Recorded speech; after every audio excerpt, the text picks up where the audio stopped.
अशहदु अल्ला इलाहा इल्लल्लाहु वहदहु ला शरीका लह व अशहदु अन्ना मुहम्मदन अब्दुहु व रसूलुहु अम्मा बाद फ़इन्न खैरल हदीस किताबुल्लाह व खैरल हदी हदी मुहम्मदिन सल्लल्लाहु अलैहि वसल्लम व शर्रल उमूरि मुहदसातुहा व कुल्लु मुहदसतिन बिदअह वकुल्ल बिदअतिन दलाला वकुल्ल दलालतिन फिन्नार।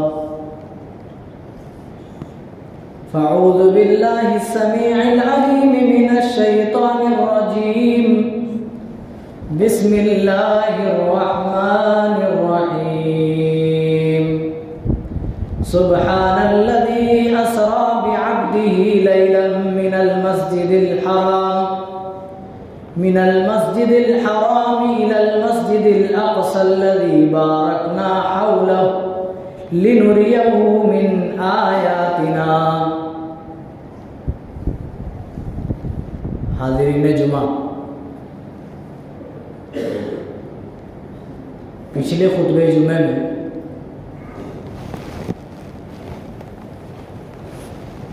आपके सामने सीरत रसूल ही का एक गोशा रखा गया था। आज जो मौजू का इंतखाब हुआ है वो भी सीरत रसूल के अहम गोशे से ताल्लुक़ रखता है, जिसको हम इसरा व मेराज के नाम से जानते हैं।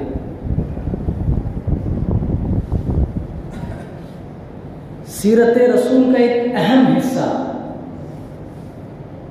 इसरा व मेराज को हासिल है।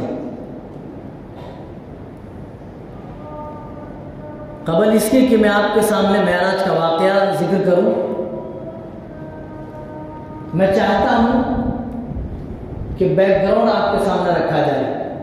पस मंजर क्या था, किस वजह से आपको मेराज कराया गया।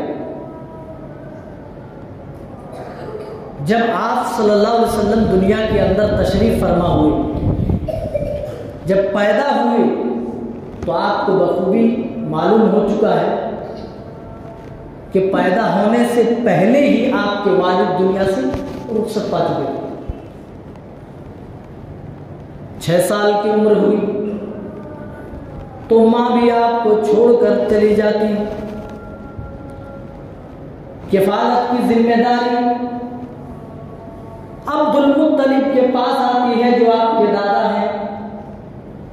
वो भी कुछ दिनों के बाद दादी मुफारकत दे जाते हैं। फिर एक सहारा मिलता है 25 साल की उम्र में, हजरत खदीजा के लिए। जब भी कभी आपको परेशानी होती, जब भी आप मुसीबतों में होते, जब भी आप जख्मी होते, तो खदीजतुल कुबरा ही आपके जख्मों पर मरहम रखा करती थी।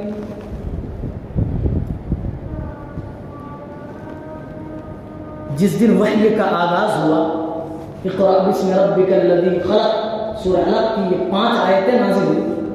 सबसे पहले जिब्राइल से आपकी ये मुलाकात थी।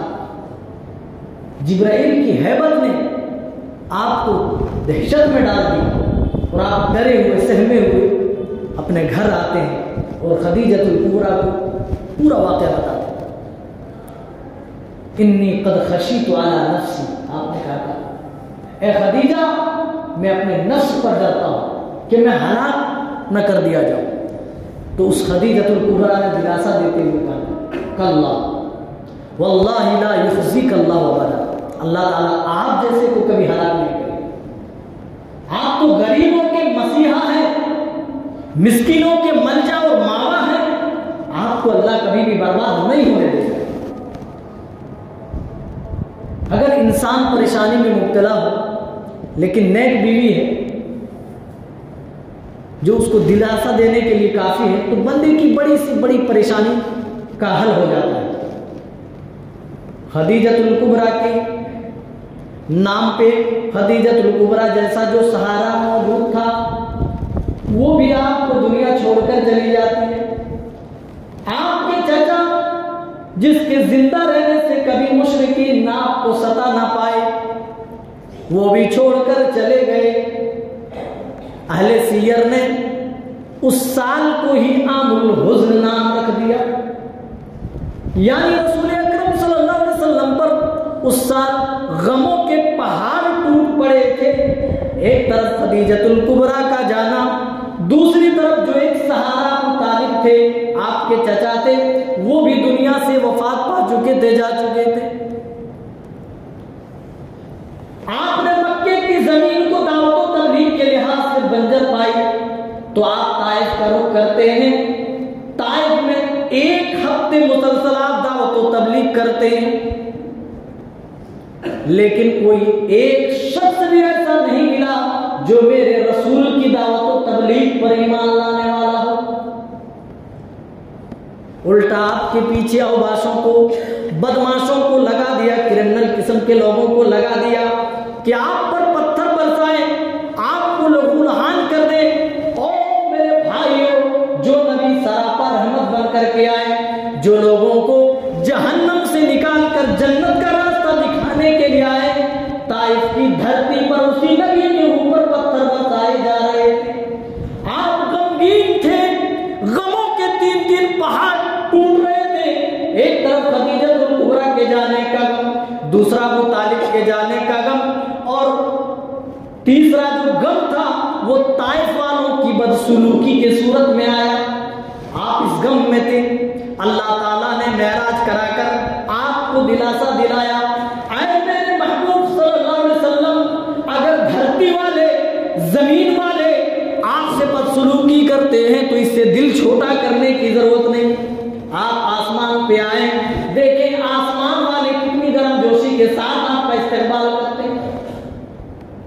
दिल छोटा मत कीजिए। दुनिया वाले हो सकता है कि थोड़ी देर के लिए आपकी तकजीब करें, हो सकता है कि किसी मामले में आपको तकलीफ पहुंचाए, लेकिन आप ऊपर आए। रसूल अकरम सल्लल्लाहु अलैहि वसल्लम फरमाते कि मैं उम्मे हानी के घर सोया हुआ था, हजरत जिब्रील आए और उनके साथ फरिश्ते आए और मुझे उठा करके हतीम में ले आए। काबे के पास जो चबूतरा है उसको हतीम बोलते हैं, हुज्जाज करम जानते हो। कहते हैं फिर कहा गया कि ये वही शख्स है, कहा हाँ ये वही है। फिर कहते हैं कि मुझे जमजम के पास लेकर जाया गया और फिर मेरा सीना चाक कर दिया गया, यहां से लेकर नाक के नीचे तक चीर दिया गया। ये पहली ओपन हार्ट सर्जरी थी। फिर कहते हैं कि एक तश्त लाया गया सोने का, जो कि ईमान और हिकमत से भरा हुआ था। मेरे भाइयों, ये मौजज़ात हैं। ये क्या है? बाज लोग जिन्होंने बाकायदा इनकार किया और ये कहा कि ख्वाब में मेराज का सफर कराया गया। नहीं मेरे भाई, ख्वाब में नहीं था। अल्लाह ताला का ये फरमान, सुब्हानल्लज़ी अस्रा बिअब्दिही लैलन मिनल मस्जिदिल हराम इलल मस्जिदिल अक़सा। बाबरकत वाली जात है जिस जात ने बिअब्दिही अपने बंदे को मस्जिद हराम से मस्जिद अक़सा तक ले, जो जात मस्जिद हराम से मस्जिद अक़सा तक अपने बंदे को ले गई। यहां दो लफ्ज काबिल गौर, सुबहान, पाक है वो जात, बाबरकत वाली है वो जात। यानी कोई ये शुबा ना करे, कोई ये शक ना करे कि आदमी ऊपर कैसे जाएगा। ऊपर जाने के बाद तो आदमी ऑक्सीजन की कमी होने लगती है, आदमी का दम घुटने लगता है। अल्लाह ने ये बताया बंदों को, आए मेरे बंदो, तुम अपने तौर पर साइंसी तराजू में इस वाक़े को तौलने की कोशिश मत करना, क्योंकि पहले बता दिया सुब्हानल्लज़ी अस्रा, बाबरकत वाली है वो जात जिसने अपने बंदे को रातों रात मस्जिद हराम से मस्जिद अक़सा तक सफर करा। जब हम कहते हैं कि अल्लाह ने आपको ये मुअज़्ज़ात अता की, अल्लाह ने आपको बुलाया, अल्लाह ने आपको मेराज कराया, फिर एतराज कहाँ है? हमारा तो अकीदा ये है, वल्लाहु अला कुल्ली कदीर, अल्लाह जो चाहता है, जैसा चाहता है करता है। इन्नल्लाह यफ़अलु मा युरीद, जो चाहता है, यफ़अलु मा यशा, जैसा चाहता है। अल्लाह हर चीज पर कुदरत रखता है। तो फिर ये शक, ये शुबा कहीं का नहीं रहेगा। बहरसूल बेअब्दिही कह करके बताया गया कि रसूल सल्लल्लाहु अलैहि वसल्लम बजाते खुद कोई अपना एक अलग पावर नहीं रखते, बल्कि वो एक बंदे की हैसियत रखते हैं। जहां एक रसूल है वहीं पर एक बंदे की भी हैसियत रखते हैं। कोई मेराज का वाक़या सुनकर ये ना समझे कि अल्लाह और नबी एक हो गए, जिस तरीके से हमारे दूसरे लोगों का अकीदा, जो मुस्तवी अर्श तक खुदा होकर मदीने में उतर पड़ा है मुस्तफा, ऐसा गंदा अकीदा नहीं पालना चाहिए। इसीलिए अल्लाह ताला ने जब अपने नबी की मेराज की बात कही तो आपकी उबूदियत का इकरार, उबूदियत का लफ्ज लाया, बिअब्दिही लैलन मिनल मस्जिदिल हराम। बंदे हैं, एक रसूल है, अल्लाह ताला की जात बाबरकत वाली है, जिसने रातों रात अपने बंदे मोहम्मद सल्लल्लाहु अलैहि वसल्लम को मस्जिद हराम से मस्जिद अक्सा तक सफर कराया। इसी मस्जिद हराम से मस्जिद अक्सा तक के सफर को क्या बोलते हैं? इसरा। और फिर वहां से जो आपने सातों आसमानों तक जो सैर की और अल्लाह ने जहां तक चाहा जन्नत और जहन्नम की जो आपने सैर की, उसको क्या कहते हैं? मेराज। मेराज का मतलब होता है ऊपर चढ़ना। तो दोनों को मिलाकर कभी एक के लिए बोल दिया जाता है मेराज। बस कहते हैं कि सोने का एक तश्त लाया गया जो ईमान और हिम्मत से भरा हुआ था, और मेरे दिल को आबे ज़मज़म के साथ धो दिया गया, और धोकर फिर उसकी जगह पर रख दिया गया, और फिर उसी तरह बिल्कुल कर दिया गया जिस तरह पहले था।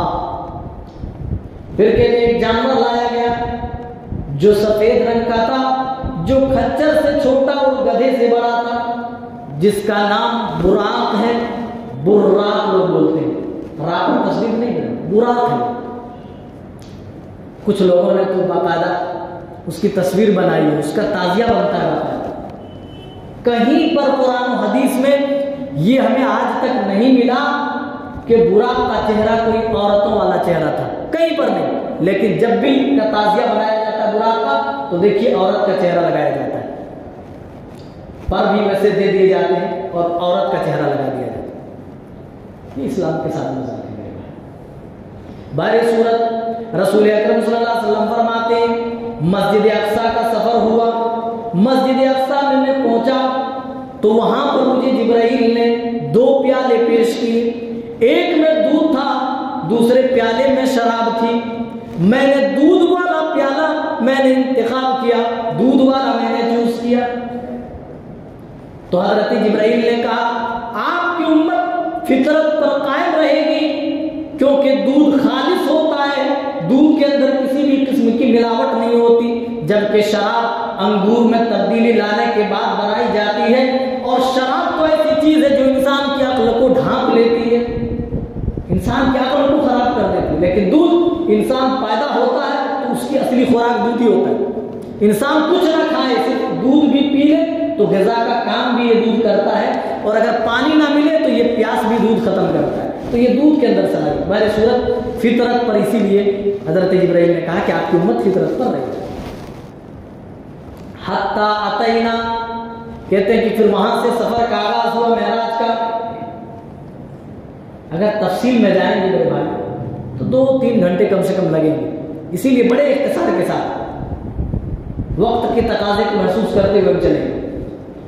सुम्मन तलकना हत्ता अतैना समा दुनिया, फिर हम वहां से चले और यहां तक कि आसमान दुनिया पर हम जा पहुंचे। पहला आसमान जिसको बोलते इन्ना ज़य्यना समा दुनिया में मसाबी, ये चराग की तरह जो रोशन है ये सितारे, वो कहाँ है? पहले आसमान। अभी हम इंसानों की रसाई पहले आसमान तक नहीं हुई, उसमें कितने सैयारे हैं, कितने सितारे हैं, और सितारों के मजमूए जिसको कहकशां कहते हैं, गैलेक्सी कितने हैं, फिर उसमें क्लस्टर कितने हैं, फिर सुपर क्लस्टर कितने। अभी तक लोगों ने सही तौर पर अंदाजा नहीं लगाया। ये पहले आसमान। अल्लाह ने कहा कि ये सारी चीजें आसमानी दुनिया पर, बहरी सूरत आसमानी दुनिया पर पहुंचे। हजरत जिब्राइल ने दस्तक दी तो कहा कौन? कहा अना जिब्राइल, मैं जिब्राइल। कहा कि आपके साथ कौन है? कहा मोहम्मद सल्लल्लाहु अलैहि वसल्लम। क्या कहा, क्या इन्हें बुलाया गया है? कहा हाँ भाई इन्हें बुलाया गया है। तो फिर उन्हें इस्तकबाल किया गया, मरहबन, आइए, स्वागतम, वेलकम, आपका आना मुबारक हो, आइए। आसमान का दरवाजा खोला गया। रसूल अकरम सल्लल्लाहु अलैहि वसल्लम फरमाते हैं जिब्राइल के जरिए से हम ऊपर आए। पहले आसमान के ऊपर आए तो वहां पर हजरत आदम अलैहिस्सलाम से मुलाकात हुई। हजरत आदम अलैहिस्सलाम ने कहा मरहबन बिन नबी सालिह वल इब्न सालिह, नेक नबी और सालेह बेटे पर, सालेह बेटे के लिए खुशामदीद हो, आपका आना मुबारक, आपके लिए दुआए रहमत की। फिर अल्लाह के रसूल सल्लल्लाहु अलैहि वसल्लम ऊपर गए, दूसरे आसमान पे पहुंचे तो हजरत यहया और हजरत ईसा अलैहिस्सलाम से मुलाकात हुई। तीसरे पर पहुंचे तो हजरत यूसुफ अलैहिस्सलाम से मुलाकात हुई। इसी तरीके से चौथे पर हजरत इदरीस अलैहिस्सलाम से मुलाकात हुई। पांचवें आसमान पर हजरत हारून अलैहिस्सलाम से मुलाकात हुई और छठे आसमान पर जाकर हजरत मूसा अलैहिस्सलाम से मिले। कहते हैं अल्लाह के रसूल सल्लल्लाहु अलैहि वसल्लम कि जब मैं मूसा अलैहिस्सलाम से मैंने मुलाकात की, मुझे दुआइया कलिमात और इस्तकबालिया अल्फाज से नवाजे, उसके बाद मैंने देखा कि उसके दाएं बाएं जानिब कुछ परछाइयां हैं, कुछ साए मैंने देखे। जब दाएं तरफ देखते हैं तो हजरत मूसा अलैहिस्सलाम हंसने लगते हैं, जो अपने बाएं तरफ देखते हैं तो रोने लग जाते हैं। मैंने जिब्राइल से पूछा कि ये माजरा क्या है? कहा कि ये उनकी उम्मत के लोग हैं, दाहिने तरफ उनकी उम्मत के जन्नती लोग हैं, जिन्हें देखते हैं तो खुश होते हैं और खुश होकर के हंसना शुरू कर देते, मुस्कुराना शुरू कर देते। और उनके बाएं जानिब उनकी उम्मत के जहन्नमी हैं, जो जहन्नम में डाले गए हैं। जब अपने बाएं तरफ जाते हैं तो अफसोस नदामत की वजह से रोना शुरू कर देते, आंसू बहाना शुरू कर देते। रसूल अकरम सल्लल्लाहु अलैहि वसल्लम जब और ऊपर गए, जब सातवें आसमान पर पहुंचे तो हजरत मूसा अलैहिस्सलाम ये कहकर रोने लगे कि ये नौजवान जो मेरे बाद में दुनिया के अंदर आया, लेकिन मेरी उम्मत से ज्यादा इनकी उम्मत जन्नत के अंदर जाएगी। अपनी उम्मत के तई दर्द दिखाए और इस बात पर उन्होंने इजहारे रंज उन्होंने जाहिर फरमाया कि ये मुझसे बाद में मबूस किया गया, लेकिन इनकी उम्मत के लोग ज्यादा जन्नत में होंगे। सातवें आसमान पर हजरत इब्राहिम अलैहिस्सलाम से मुलाकात होती है। हजरत इब्राहिम अलैहिस्सलाम बैत मामूर की दीवार से टेक लगाकर बैठे हुए थे। बैत मामूर क्या है मेरे भाई? हदीस में आता है बैत मामूर अल्लाह का एक घर है। जिस तरीके से जमीन पर अल्लाह का घर है काबा, जो कि बड़ी हुर्मतों वाला है, उसी तरीके से आसमानों में एक अल्लाह का घर है। जिस तरीके से जमीन के ऊपर काबे की हुर्मत है, उसी तरीके से आसमानों के ऊपर बैत मामूर की हुर्मत है। बिल्कुल उसी के ऊपर जस्ट बैत मामूर बनाया गया। उसी के दीवार से लगकर बैठे हुए थे हजरत इब्राहिम अलैहिस्सलाम। और बैत मामूर के बारे में अल्लाह के रसूल फरमाते हैं कि हर रोज उस अल्लाह के घर में 70,000 फरिश्ते दाखिल होते हैं। कितने? 70,000। फरिश्तों की तादाद कितनी है किसी को नहीं मालूम, लेकिन इस बात से अंदाजा आप लगा सकते हैं रोजाना अल्लाह की इबादत के लिए 70,000 फरिश्तों का दुखूल होता है। और अल्लाह के रसूल कहते हैं जो फरिश्ता एक बार भी बैत मामूर के अंदर दाखिल हो गया, ता क़यामत दूसरी बार दाखिल होने की बारी ही नहीं आएगी। इतने फरिश्ते, किसी रिवायत में है कि आसमान में भी चुरमुराने की आवाज आती है। अल्लाह, एक बार जो दाखिल हुआ क़यामत तक। फिर कहते हैं रसूल अकरम सल्लल्लाहु अलैहि वसल्लम कि मुझे जन्नत की सैर कराई गई। मैंने जन्नत के अंदर देखा, मैंने जन्नत के अंदर बड़ी बड़ी मोतियों के, आला किस्म की मोतियों के मैंने बड़े बड़े कुब्बे देखे। और जब मैं और आगे बढ़ा तो मैंने देखा एक नहर है जिसके दोनों किनारों पर आला किस्म की मोतियों के बड़े बड़े कुब्बे मौजूद हैं। मैंने जिब्राइल से पूछा ये क्या है? तो हजरत जिब्राइल ने कहा अल्लाह के रसूल ये नहरे कौसर है जो आपको अता किया गया है, ये कौसर की नहर है। रसूल अकरम सल्लल्लाहु अलैहि वसल्लम फरमाते हैं जब मैंने उसको हाथ लगाया तो मैंने महसूस की कि उसकी मिट्टी जो है वो कस्तूरी की है। अल्लाह, मिट्टी जो है कस्तूरी की। आपने कुछ वस्त्र बयान किए, आपने जन्नत देखी, और जानते मेरे भाइयों इसी मेराज के अंदर ही रसूल अकरम सल्लल्लाहु अलैहि वसल्लम को कुछ एजाजात नवाजे गए। वमन हम्म बिहसनतिन फलम यअमलहा कतबल्लाहु लहू हसनतन कामिला। रसूल अकरम को यह एजाज दिया गया कि आपकी उम्मत में से किसी भी शख्स ने किसी नेकी का सिर्फ इरादा कर लिया, वमन हम्म बिहसनतिन, सिर्फ इरादा किया, फलम यअमलहा, उस पर अमल अभी नहीं किया, कतबल्लाहु इंदहु हसनतन कामिला, लेकिन अल्लाह ताला अपने पास उसकी एक नेकी शुमार कर लेता है, लिख लेता है। अगर इरादा करने की पादाश में, इरादा करने के साथ उस पर अमल कर लेता है, रसूलुल्लाह सल्लल्लाहु अलैहि वसल्लम फरमाते हैं कि अल्लाह ताला ने कहा कि अमल करने की वजह से अल्लाह ताला उसको और मजीद 10 गुना अमल और बढ़ाता है, और उस 10 गुने को अल्लाह ताला 700 में तब्दील करता है और फिर उसे और ज्यादा बढ़ा करके अपने बंदों में तकसीम करता है।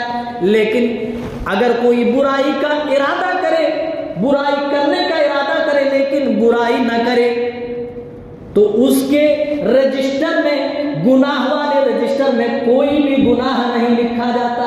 जबकि नेकी का इरादा करे तो इरादे में ही एक नेकी लिख दी जाती है, अमल कर ले तो वो अमल 10 गुना हो जाता है, फिर 700 गुना तक अल्लाह बढ़ा कर देता है, उससे भी ज्यादा करके देता है। लेकिन अगर बुराई का इरादा करे तो इरादे पर अल्लाह कहता है कि मैं अपने बंदों को नहीं पकड़ूंगा। अगर वो इरादे के मुताबिक गुनाह कर भी लेता है तो उसके गुनाह की वजह से एक ही बुराई या एक ही उसके खाते में लिखा जाए, एक ही बुराई लिखी जाए। नेकी की तरह नहीं कि उसको 10 गुना तक बढ़ा करके लिख दिया जाए। ये एजाज मिला और 3 इनामात मिले। उन 3 इनामात में से जो सबसे बड़ा और पहला इनाम है वो 5 वक्तों की नमाज है। मैं पहले बयान कर चुका हूं, तफसील में नहीं जाऊंगा। 5 वक्त की नमाज है। 50 फर्ज हुई थी, तखफीफ के बाद ये 5 रह गई। अल्लाह ताला ने फरमाया आए मोहम्मद सल्लल्लाहु अलैहि वसल्लम, आप पर और आपकी उम्मत पर मैंने 5 वक्त की नमाजें फर्ज कर दी हैं। ये गिनती में तो 5 है लेकिन दर्जे में 50 की हैसियत रखती है। आपने या आपकी उम्मत में से किसी भी फर्द ने अगर 5 वक्ता नमाजों की पाबंदी कर ली तो वो 5 वक्तों की नमाज नहीं बल्कि 50 वक्तों की नमाज पढ़ रहा है। उसे 5 वक्त की नमाज पढ़ने का सवाब नहीं बल्कि 50 वक्त की नमाज पढ़ने का सवाब दिया जाएगा। आप अंदाजा लगा सकते हैं मेरे भाइयों, अल्लाह ताला ने इस मौके पर रसूल अकरम सल्लल्लाहु अलैहि वसल्लम कितनी मेहरबानी अता की। और जो दूसरा इनाम दिया गया वो सूरह बकरा की आखिरी आयत है, जिसके बारे में आप सल्लल्लाहु अलैहि वसल्लम ने फरमाया कि जो रात को सोते वक्त पढ़ ले ये दोनों सूरतें उसके लिए काफी हो जाती है। आमन रसूल बिमा उनज़िला इलैहि, आखिरी आयत है। और तीसरा जो इनाम दिया गया वो रहमत व मग़फ़िरत का, कि जिसका खातिमा तौहीद पर होगा, जिन्होंने पूरी जिंदगी कभी मेरी तौहीद में शिर्क गवारा न किया होगा, मैं उसके गुनाहों को माफ करने का वादा करता हूं। सारे गुनाह, कबीरा भी सगीरा भी, अल्लाह जितनों को चाहेगा कबीरा भी माफ कर देगा, उसे उसकी सजा के लिए जहन्नम तक भी नहीं डालेगा। और अल्लाह जिसको चाहेगा मुवहिदीन में से उसके कबीरा गुनाहों की सजा देगा और उसके लिए जहन्नम में डालेगा। सजा भुगतने के बाद ऐसे मुवहिदीन को वहां से निकाल कर फिर से जन्नत के अंदर डाल दिया जाएगा। रसूल अकरम सल्लल्लाहु अलैहि वसल्लम फरमाते हैं, जब मैं आगे बढ़ा तो मुझे एक आला किस्म की खुशबू महसूस हुई। मैंने जिब्राइल से पूछा, जिब्राइल ये कैसी खुशबू है? कहा ये फिरौन की बेटी को कंघी करने वाली खातून और उनकी औलाद की खुशबू है। कहा माजरा क्या था भाई, ये औरत कौन थी जिसकी खुशबू यहां जन्नत में महसूस हो रही है? कहा ये वो खातून थी, एक मर्तबा फिरौन की बेटी के सर पर कंघी कर रही थी, बालों को संवार रही थी, कंघी गिर गई तो उसकी जबान से बिस्मिल्लाह का लफ्ज निकल गया। तो फिरौन की बेटी ने कहा क्या तू मेरे बाप का नाम लेती है? कहा नहीं, मैं तो अपने परवरदिगार का नाम ले रही हूं, जो मेरा रब है, जो तेरे बाप का भी रब है, जो तेरा भी रब है। कहा क्या मैं ये बात अपने बाप को बता दूं? कहा शौक से बता सकती हूं। अपने बाप को बता दिया कि नौकरानी ये कहती है आपके अलावा भी रब मानती है। फिरौन ने कहा क्या अलकी रब्बन गैरी, क्या तुम्हारे लिए मेरे अलावा कोई दूसरा भी रब है? कहा हाँ, मेरा रब तो वो है जो अहकमुल हाकिमीन है, जो मेरा ही नहीं बल्कि आपका भी रब है। कहा मैं जानती हो मैं तुम्हारे साथ क्या करूंगा? कहा जो चाहे सुलूक कर लो। तांबे के बड़े बड़े बर्तन लाए गए और उसके अंदर तेल डाला गया, आग नीचे से जलाई गई और तमाम उसके छोटे छोटे बच्चों को उस उबलते हुए तेल के अंदर झुलसा दिया गया, डाल दिया गया, तेल के अंदर जलाकर मार दिया गया। वो औरत कहती है ऐ फिरौन तू हमें मौत के घाट को उतार देगा, लेकिन इतना करम करना, ये हमारे ऊपर रहम करना, जब हम मर जाएं तो हमारी राख को एक जगह इकट्ठा कर कहीं जमीन में एक ही जगह दफना देना। कहा ठीक है। अब ये सारे बच्चे एक करके फिरौन ने उसी बर्तन में डाले और जलाकर भूनकर फ्राई करके मार दिया।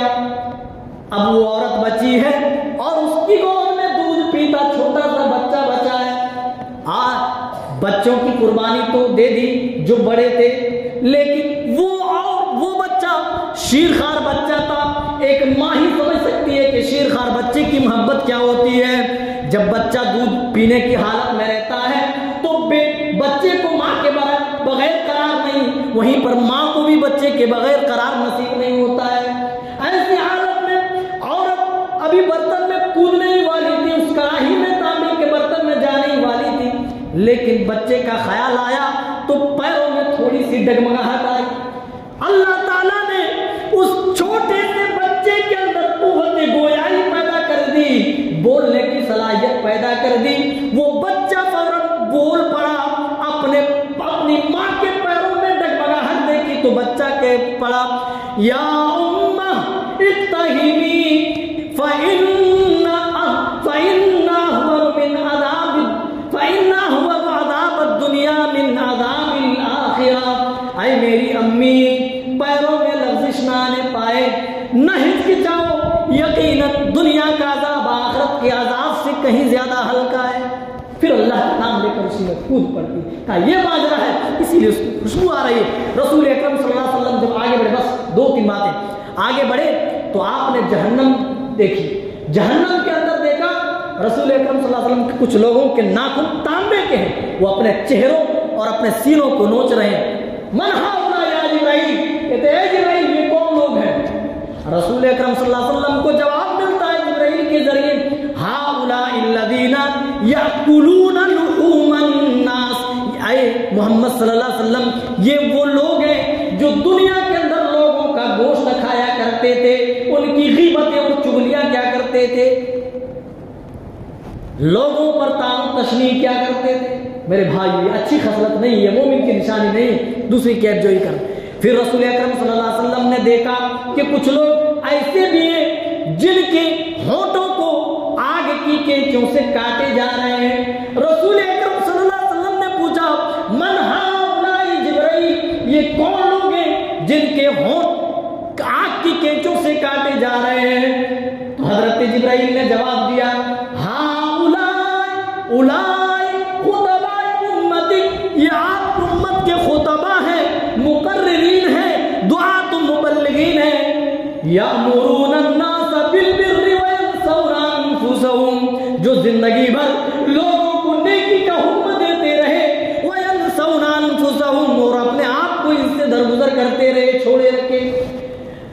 वहुम यतलूनल किताब, जबकि किताबुल्लाह ये बराबर पढ़ते रहे। अफला याकिलून, क्या वो अक्ल नहीं रखते? मेरे भाई और तफसील से बयान करें तो बड़ा लंबा वाक़या है, दिलचस्प वाक़या है। अल्लाह ताला ने रसूल अकरम सल्लल्लाहु अलैहि वसल्लम के जरिए से जिंदा मौजूदात दिखाए और आपके जरिए से पूरी उम्मत को तालीमात से रोशनास कराए। अल्लाह ताला हमें अच्छी समझ और अच्छे अमल की तौफीक इनायत फरमा। अल्लाह हमें रसूल अकरम सल्लल्लाहु अलैहि वसल्लम का सच्चा मुत्तबे और सच्चा पैरोकार बनाए, जब तक जिंदा रखे ईमान पर। अल्लाह जब खातिमा हो तो इस हाल में कि हम तौहीद पर कायम हों, अल्लाह शिर्क से हम बरी हों। आमीन तक़ब्बल या रब्बल आलमीन। बारक अल्लाह।